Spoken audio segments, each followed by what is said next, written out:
So you go to the open.com and you navigate through, click on scores, you then go to ShotView.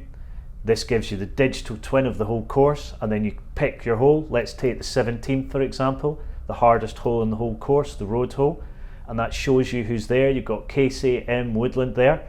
They both do great shots, so the three of them do, all staying left out of bounds onto the fairway, straight onto the green, and then you can see what happens when they're there. So for example, this amazing technology shows you when you click on different stats about what is there, the percentage of eagles, pars, etc.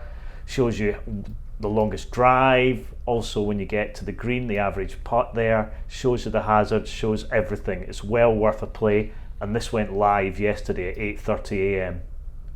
And here you can see Young, who teed up on the first day, and if you don't have nerves on the first tee at the 150th Open at the R&A, you're not a professional golfer. And you can see what he does here, straight into the middle of the fairway, beautiful, teed up, takes his second shot right onto the green. This surely must be a birdie, but as you can see, nerves get to him, shoots past and ends up being a par. He recovered later on in the day and led 8 under.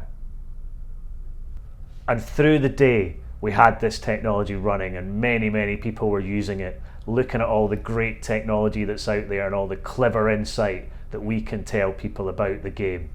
But then, 3 p.m, spite. What happened? Well, this guy came on. The king came back. All his people were here to see him.